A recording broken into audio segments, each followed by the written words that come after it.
Hello friends, good morning everyone. Welcome to my channel teaching lover. तो friends, आज हम discuss करेंगे 21 सितंबर 2023 के मोस्ट इम्पॉर्टेंट करंट अफेयर्स के बारे में। तो चलिए फ्रेंड्स, स्टार्ट करते हैं। फर्स्ट क्वेश्चन है, उधमपुर रेलवे स्टेशन का नाम आधिकारिक तौर पर बदलकर कैप्टन तुषार महाजन रेलवे स्टेशन रखा गया है। यह रेलवे स्टेशन कहाँ पर है? तो इसका राइट आंसर है बी ऑप्शन, जम्मू और कश्मीर में। तो जम्मू कश्मीर में जो उधमपुर रेलवे स्टेशन था उसका नाम बदलकर कैप्टन तुषार महाजन रेलवे स्टेशन रख दिया गया है। जीके जीएस से संबंधित कुछ क्वेश्चन हैं। लघु हिमालय श्रेणी के ढालों पर मिलने वाले छोटे छोटे जो घास के मैदान थे उन्हें उत्तराखंड में क्या कहा जाता है? तो बुग्याल एवं पयार कहा जाता है। और इन्हीं छोटे छोटे घास के मैदानों को जम्मू कश्मीर में क्या कहा जाता है? तो मर्ग कहा जाता है, जैसे सोनमर्ग, गुलमर्ग आदि। हिमालय श्रेणी क्षेत्र में मिलने वाली संकीर्ण तथा लंबी घाटियों को किस नाम से जाना जाता है? तो दून नाम से जाना जाता है। नेक्स्ट क्वेश्चन है, बढ़ते अपराध को देखते हुए किस देश के राष्ट्रपति ने आपातकाल की घोषणा की है? तो इसका राइट आंसर है पेरू। पेरू देश ने, जो वहाँ के राष्ट्रपति हैं, उन्होंने वहाँ बढ़ते अपराध को देखते हुए आपातकाल की घोषणा कर दी है। पेरू की राजधानी क्या है? तो लीमा है। आइए इसके बारे में जानेंगे। पेरू की राष्ट्रपति जो हैं दीना बोलुआर्ट, इन्होंने अपराध में वृद्धि से प्रभावित 3 जिलों में आपातकाल की स्थिति घोषित कर दी है। आपातकाल सेना को सुरक्षा लागू करने की अनुमति देता है। यहाँ के राष्ट्रपति बोलुआर्टे ने एक बयान में कहा कि राजधानी लीमा के सैन जुआन डी लुरीग और सैन मार्टिन डी पोरस दोनों जिलों और तलारा के उत्तरी जिले में आपातकालीन स्थिति घोषित की गई है। इसका उद्देश्य है एक संगठित अपराध को रोकना है। ये रहा साउथ अमेरिका का मैप। साउथ अमेरिका में ही पेरू स्थित है। ये रहा पेरू। साउथ अमेरिका में और कौन कौन से देश स्थित हैं? इक्वाडोर है, कोलंबिया है, वेनेजुएला है, गुयाना है, सूरीनाम है, फ्रेंच गुयाना है, ब्राज़ील है, Bolivia, Paraguay, Argentina, Chile, Uruguay. ये सभी देश साउथ अमेरिका में स्थित हैं। पेरू और बोलिविया, इनके बीच एक टिटिकाका झील स्थित है जो कि सबसे ऊंची झील है। सबसे लंबा एंडीज पर्वत यहाँ पर पाया जाता है जो 6600 किलोमीटर का होता है। और सबसे ऊंची चोटी कौन सी है? तो माउंट एकांका गुआ चोटी है जो कि अर्जेंटीना से जाती है। ठीक है। और ये जो है उरुग्वे जो है ये फर्स्ट बार फुटबॉल जीतने वाला देश है।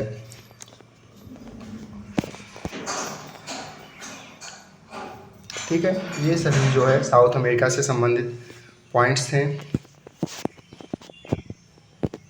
आगे चलते हैं फ्रेंड्स। पेरू के बारे में जानिए। पेरू के राष्ट्रपति कौन है?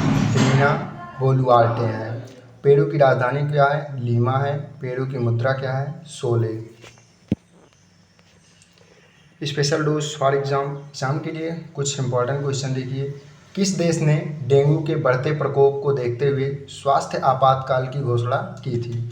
तो इसका राइट आंसर है पेरू देश ने। तूफान डैनियल कहाँ आया? लीबिया में आया। 3 सितंबर को सनातन धर्म दिवस के रूप में घोषित किया गया। संयुक्त राज्य अमेरिका के लुइस विले ने घोषित किया था। उत्तर कोरिया ने नई सामरिक परमाणु हमला पनडुब्बी लॉन्च की है। अफ्रीकी संघ भारत की अध्यक्षता में बना G20 का स्थायी सदस्य है। नेक्स्ट क्वेश्चन है, होयसल है या होयसला कहीं कहीं पे देखने को मिलेगा कि पवित्र मंदिर समूह को यूनेस्को की वर्ल्ड हेरिटेज साइट की लिस्ट में शामिल किया गया है। यह किस राज्य में है? तो कर्नाटक राज्य में है। इसे भी वर्ल्ड हेरिटेज साइट की लिस्ट में शामिल किया गया है। इसके बारे में जानेंगे। भारत के कर्नाटक में होयसल साम्राज्य के मंदिरों की आधिकारिक तौर पर यूनेस्को की विश्व धरोहर स्थलों की सूची में शामिल किया गया है, जो इस प्रतिष्ठित विरासत सूची में भारत का 42वां अतिरिक्त स्थान है। यह निर्णय सऊदी अरब के रियाद में आयोजित यूनेस्को विश्व धरोहर समिति के 45वें सत्र के दौरान किया गया है। राजा नृपकाम ने 10वीं शताब्दी में होयसल राजवंश की स्थापना की है। तो ये सभी होयसल साम्राज्य के मंदिर से संबंधित था, तो इसे भी यूनेस्को की विश्व धरोहर स्थल की सूची में शामिल कर लिया गया है। भारत के प्रमुख मंदिर कौन कौन से हैं? तो सबरीमाला मंदिर है, केरल में स्थित है। रामेश्वरम, महाबलीपुरम, मीनाक्षी मंदिर, बृहदीश्वर मंदिर, ये सभी तमिलनाडु में है। विरूपाक्ष मंदिर कर्नाटक में है। तिरुपति मंदिर, श्रीशैलम मंदिर आंध्र प्रदेश में है। दक्षिण भारत के मंदिरों के मुख्य द्वार को क्या कहते हैं? तो गोपुरम कहते हैं। ये सभी भारत के प्रमुख मंदिर हैं। मोस्ट इम्पॉर्टेंट पॉइंट्स जो हैं मंदिर कला शैली से संबंधित है। पहला है नागर शैली, हिमालय से लेकर विंध्य पर्वत तक के क्षेत्रों में प्रचलित है।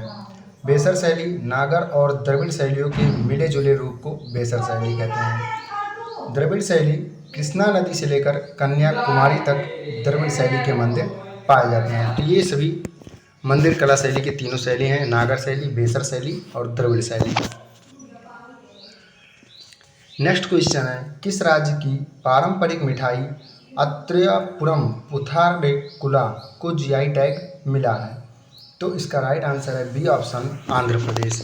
आंध्र प्रदेश राज्य की जो पारंपरिक मिठाई है अत्रेयपुरम पुथारेकुला, उसको जीआई टैग मिला है। इसके बारे में जानेंगे। आंध्र प्रदेश के कोनसीमा जिले के अत्रेयपुरम गांव से निकलने वाली चावल और गुड़ से बनी मिठाई अत्रेयपुरम पुथारेकुला को भौगोलिक संकेत यानी कि जीआई टैग से सम्मानित किया गया है। यह मिठाई जो है चावल और गुड़ से बनी होती है। पुथारेकुला एक मीठा व्यंजन है जो कागज के समान चावल के स्टार्च की कागज जैसी पतली परत से बना होता है और चीनी, सूखे मेवे और मेवों के मिश्रण से भरा होता है। पुथारेकुला नाम तेलुगु से लिया गया है, जहाँ पुथा का अर्थ है कोटिंग और रेकु बहुवचन रेकुल का अर्थ है सीड। ठीक। जीआई टैग से संबंधित latest current affairs. Salem sago का जीआई टैग किसे मिला है? तमिलनाडु को। रायगढ़ सॉल और कोरापुट के काला जीरा चावल के लिए जीआई टैग मिला है तो उड़ीसा। जम्मू कश्मीर के भद्रवा राजमा और रामबन सुलाई शहद को जीआई टैग मिला है। असम के आकर्षक मैजिक राइस को जीआई टैग मिला है। तमिलनाडु के आथूर पान के पत्तों को जीआई टैग मिला है। ये सभी जीआई टैग से लेटेस्ट करंट अफेयर्स थे। नेक्स्ट क्वेश्चन है, केंद्रीय नागरिक उड्डयन मंत्री ने उड़ान भवन का उद्घाटन कहाँ किया है? तो इसका राइट आंसर है ये ऑप्शन, दिल्ली में किया गया है। केंद्रीय नागरिक उड्डयन मंत्री कौन है? तो इसके ज्योतिरादित्य यम सिंधिया हैं। ये रहे, इन्होंने उद्घाटन किया है।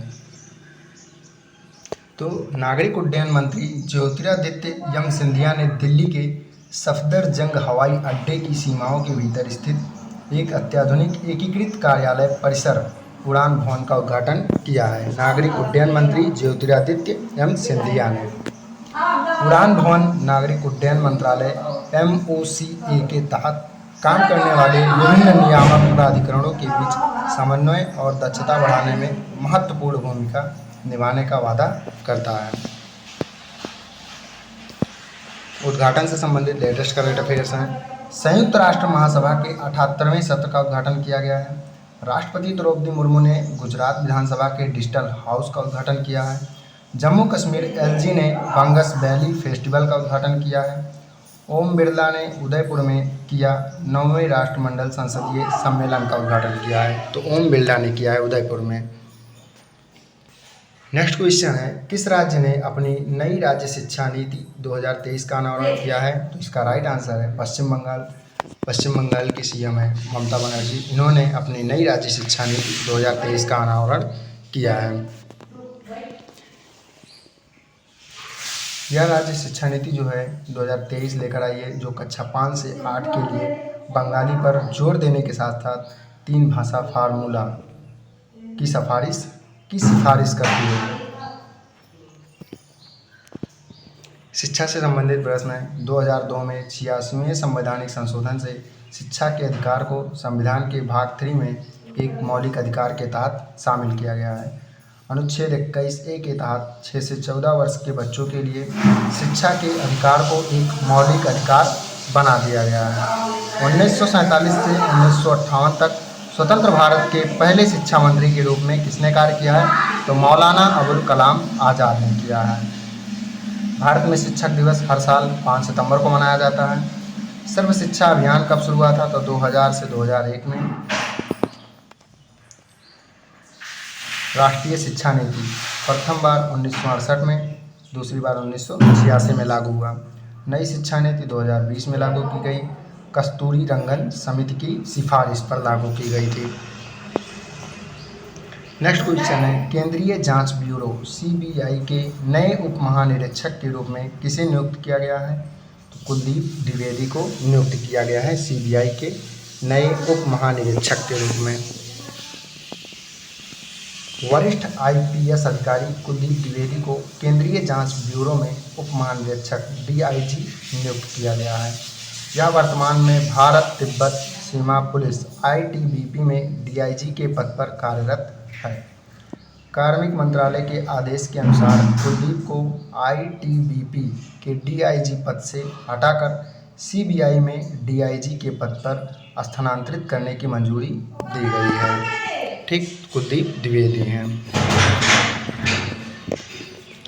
नियुक्तियों से संबंधित करंट अफेयर्स का रिवीजन करेंगे।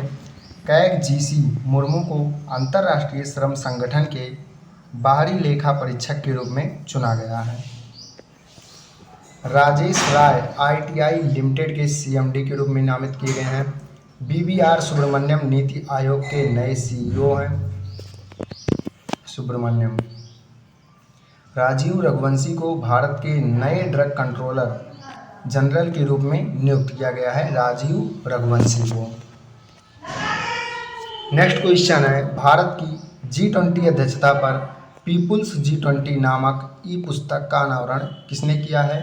तो B ऑप्शन है अपूर्व चंद्रा ने। इन्होंने भारत की G20 अध्यक्षता पर पीपुल्स G20 नामक पुस्तक का अनावरण किया है। इंपॉर्टेंट फैक्ट्स, सूचना एवं प्रसारण मंत्रालय में सचिव अपूर्व चंद्रा ने नई दिल्ली में भारत की G20 की अध्यक्षता पर पीपुल्स G20 नामक पुस्तक का अनावरण किया है। यह पुस्तक भारत की G20 अध्यक्षता पर आधारित है। इस पुस्तक में 3 भाग हैं। पहला भाग नई दिल्ली में 9 से 10 सितंबर 2023 के दौरान आयोजित G20 शिखर सम्मेलन से जुड़ा है।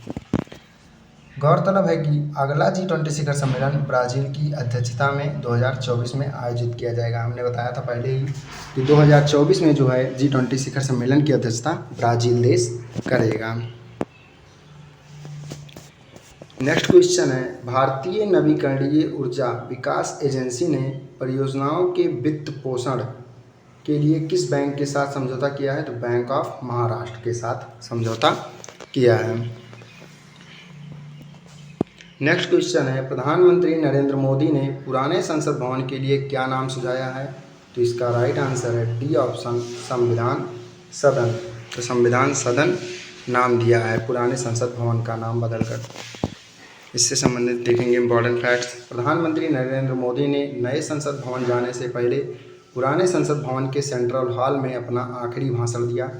इस अवसर पर उन्होंने पुराने संसद भवन के लिए संविधान सदन नाम सुझाया है।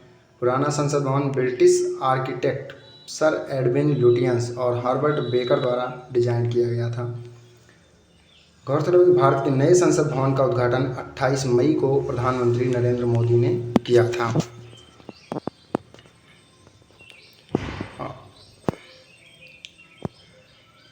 पिछले वीडियो में जो आप लोगों से क्वेश्चन पूछा गया था 2023-24 के लिए audit bureau of circulation ABC के चेयरमैन कौन चुने गए हैं? तो श्रीनिवासन के स्वामी। नेक्स्ट क्वेश्चन है आप लोगों के लिए, भारत के किस स्थल को यूनेस्को की वर्ल्ड हेरिटेज साइट की लिस्ट में शामिल किया गया है? तो इसका राइट आंसर आप लोग कमेंट बॉक्स में कमेंट करेंगे। और फ्रेंड्स, अगर ये वीडियो आप लोग को अच्छी लगी हो तो इसे ज़्यादा से ज़्यादा शेयर करें, लाइक करें एंड कमेंट करें फ्रेंड्स। और हाँ, अगर मेरी आवाज़ कुछ फास्ट लग रही हो तो आप लोग कमेंट में बताइए, हम कुछ आवाज़ को अपने स्लो कर देंगे speed.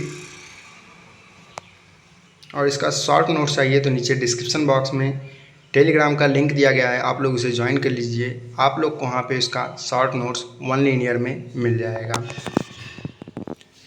Thanks for watching this video.